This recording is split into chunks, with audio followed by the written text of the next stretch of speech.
Hello guys, we've got a super sunny one out here today. I'm so glad to be back down on the foreshore. Let's see what we can find. And straight away I can see some glazed redware, possibly from a cooking pot. You see the blacking on there, sooting. So this has it's a red fabric, but this is probably from sooting being used on a fire. And that dates from 1500 to 1700 roughly. Nice to see a bit of glaze left on there.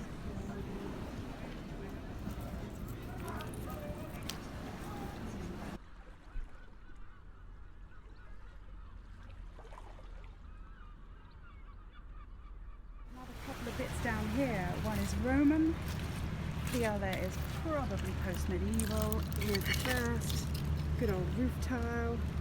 But that's a lovely peg hole there. Just wanted to show you that nice clean peg hole. And here is a little piece of Roman. That is a piece of box flue tile.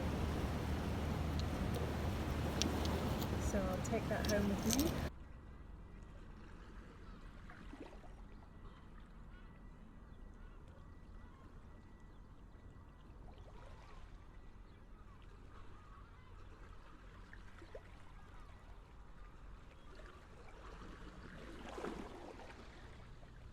Spotted also when I was down at the waterline this lovely piece of green glaze here. This is medieval, nice and thin.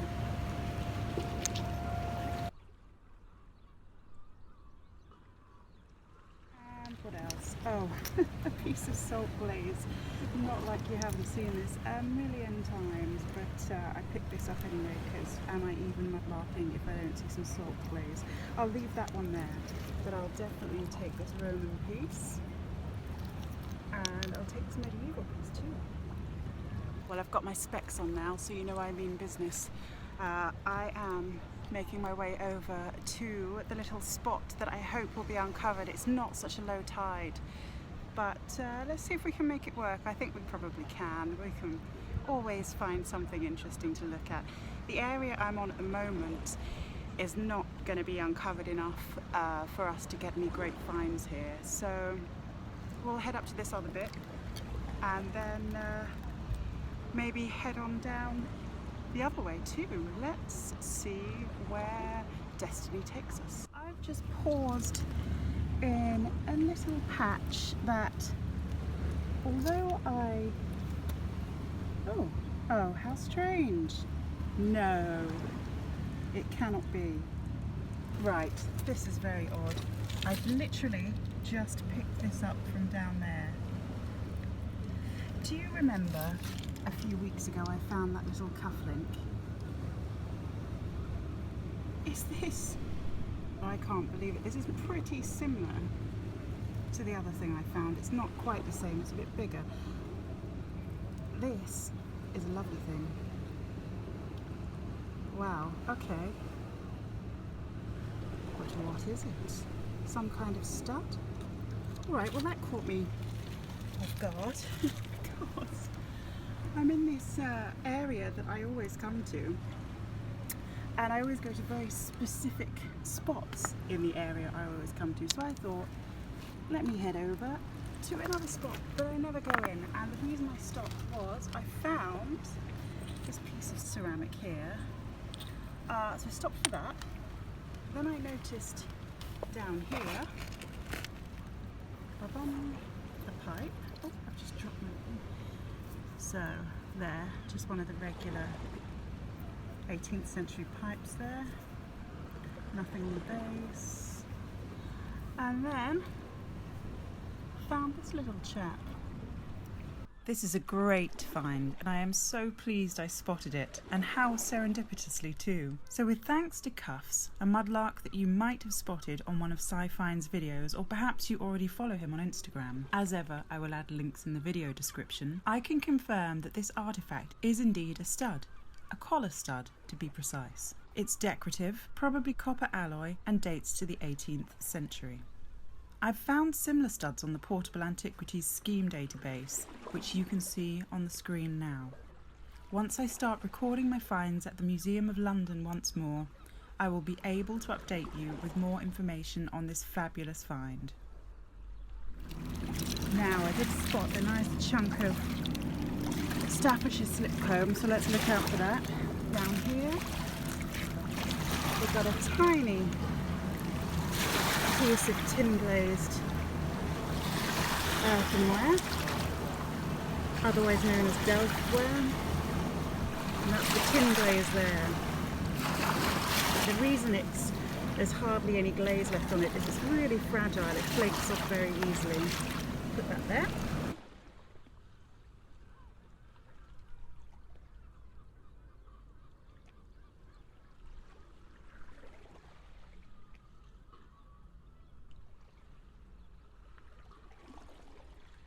And then what else have we got here?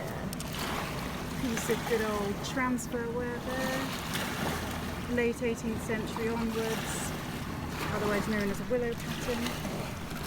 Then got some pipe fragments, bits and bobs of them. There's another. And over here we've got a nice piece of Staffordshire slip. So I'm going to head over, see if you can spot it.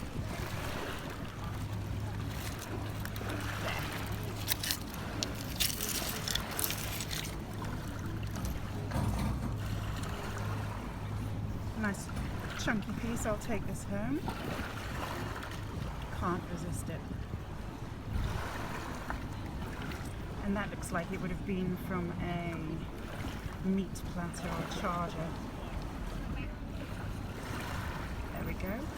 Let's see what else we've got. Glazed redware. And now you'll notice if you watch my videos frequently that there is tons of this stuff. It was really common. They made a whole load of it, so that's why we find so much redware. That's another different piece, chunkier. There we go. Yet more redware. And you can see the colour of the foreshore here. See how red it is. Oh, that is a nice piece. I'll probably keep that. You can see where the glaze has been splashed on there. If it comes to a stop. Alright, I've just picked up this. This piece of jug handle is interesting, as you can see the application method right here. It's the most simple form of handle attachment. It's been pressed through a hole in the vessel and luted, which means held in place with slip. This type of handle is called a strap handle, made by pulling a long piece from a large lump of clay. The groove down the middle of the handle is made by the potter using their thumb. I love that you can see the potter's marks in the join of the handle, and my thumb fits snugly into the marks left by the potter, right down to the fingernail. Just showing you this because you can see where the fabric hasn't been fired at a consistent temperature all the way through, and you've got that grey core there. So I know I've shown you this kind of thing before, but it's always good to have a reminder.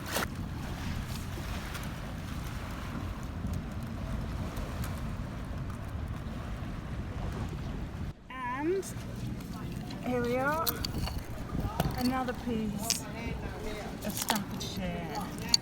What have I done with the other bit? Could be the same piece of pottery, but who knows? There. 2 Staffordshire lovelies, and I'm keeping this one. Now this is interesting. Just in this little spot here, there's a real smattering of glass. See how it's all gathered?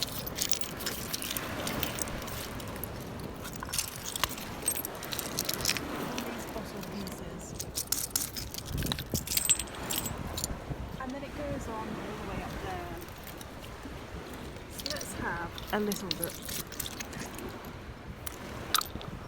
I still haven't got to where I said I was going, but I'm going to have just a little search through here because although everything looks pretty smashed up, I might get lucky.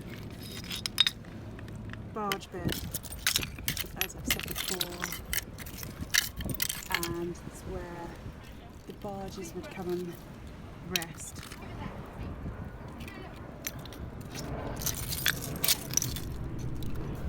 You see some of this bottle sickness. Here's where it was all eroding out from. A big dump of bottles here. Alright, well I'm going to have a few minutes looking in here. I'm guessing that's a Beatty. Oh, incorrect. JM. Let's take us down to have a wash. This stoneware bottle fragment would once have contained ginger beer. The beverage was made by J.M. Taylor, who I believe was based at New Road, Camberwell, although there was a Kent-based Taylor, perhaps one and the same. The example you're seeing on the screen now is a bottle that was found in New England, United States. So there we are, they do get around a bit, don't they? Alright, this is where it's all eroding out. Oh, that's a sweet little piece of glass. Looks like a little angel. I'll keep that. We've got some crockery here. Looks like it might have been from a hotel. Patented. Possibly a quad bottle. C and makers. It's got some depressions there. I'm guessing it's a cod bottle. Once again, I have Cuffs to thank for recognising this cod bottle fragment as a Sykes, McVeigh and Co. patent. It's quite unusual due to its circular indentations and screw mouth, and it's really fantastic that Cuffs could give me an idea from just the description I gave him of this tiny piece of bottle. You see, clues everywhere in Mudlarking. Check out this excellent poster declaring an infringement of their patent rights by unscrupulous manufacturers of bottles, imitating the Sykes, McVeigh and Co. patent. I quote, "Beware, beware of falsely so-called cheaper patterns which only deceive, irritate, annoy and never give satisfaction."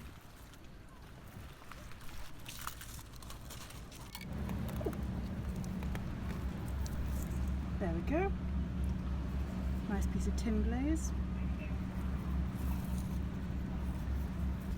Tin glaze, Delftware, call it what you will. There you can see the glaze. Looks like a piece of tile to me. I'll see if I can find a match for that.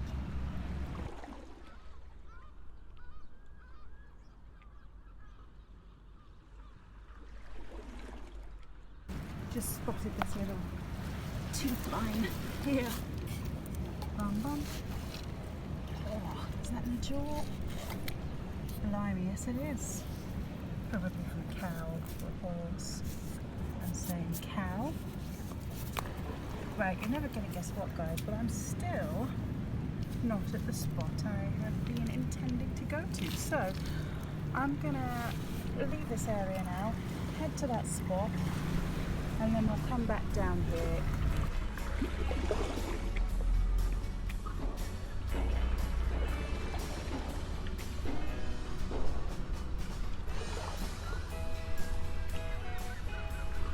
Having a little scrape through, I've just found this incomplete aglet here, so I'm going to continue having another look.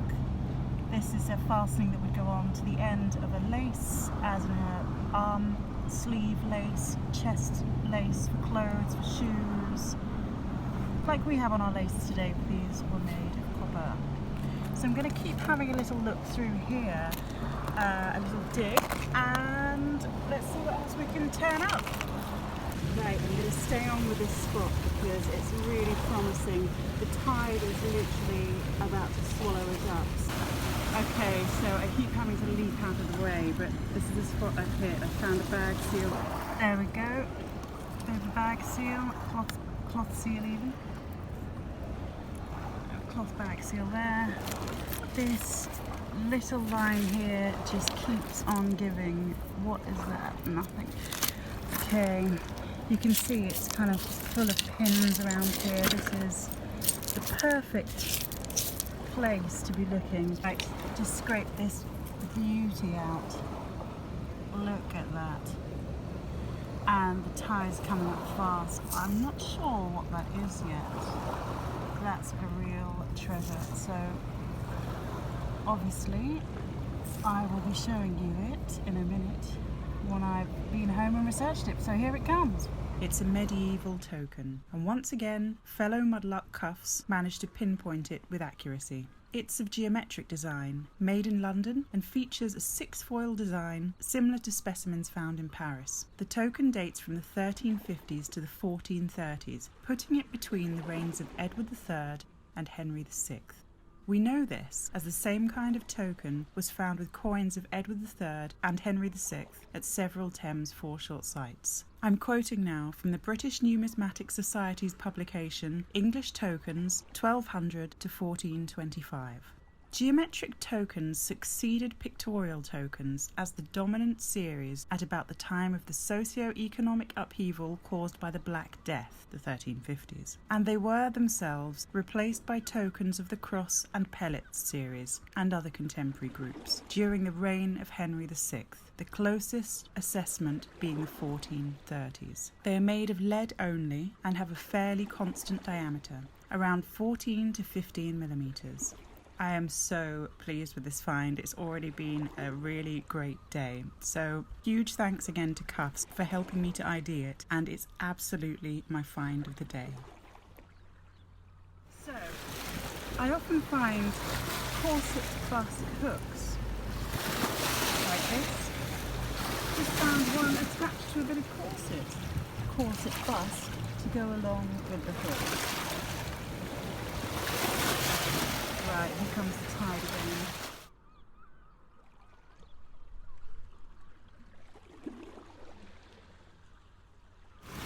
Alright, so a couple of big boats have gone past. I should have a few minutes here still. Let's check down by the waterline. Bottle stopper. There we go.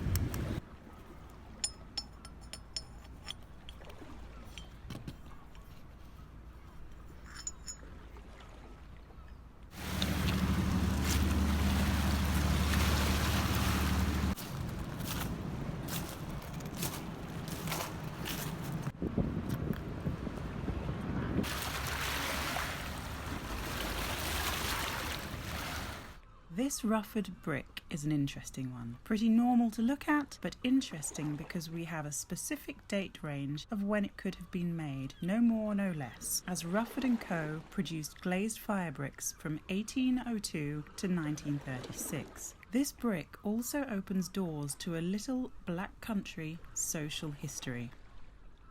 The Rufford family were a big name in the 19th century, owning clay pits and a major fire brickworks near Stambermill Viaduct in Stourbridge. Ruffords employed thousands of people and also donated land and money to the benefit of local causes and the community.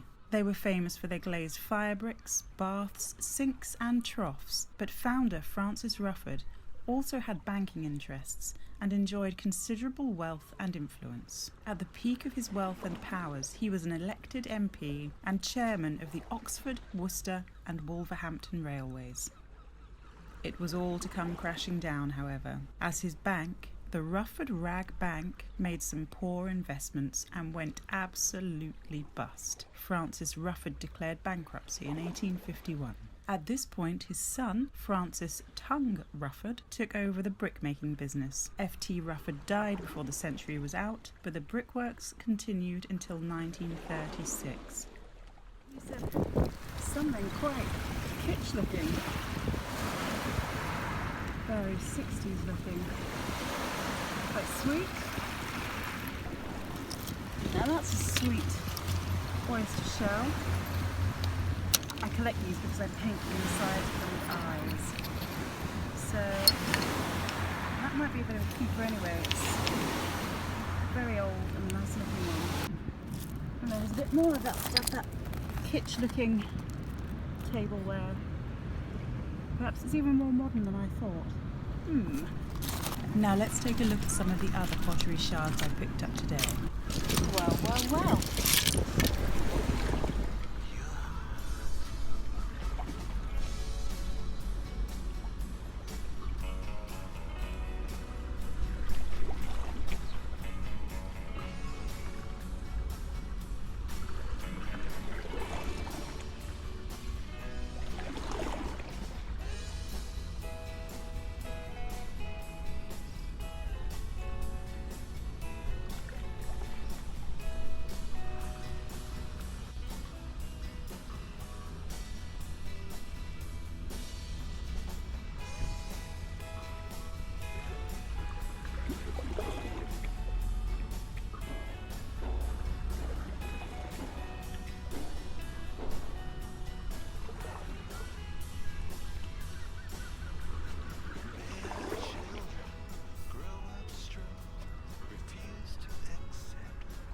Scenes of unbelievable ridiculousness. Here we go. What is this? Just one massive shard that's on the length of the foreshore here. Let's see what I can find.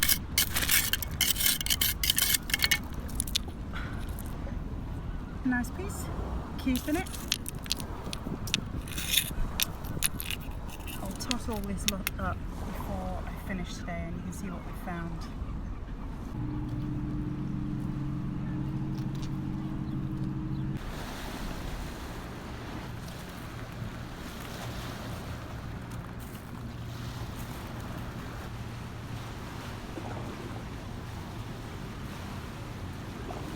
Last but not least, let's remind ourselves of what I took home.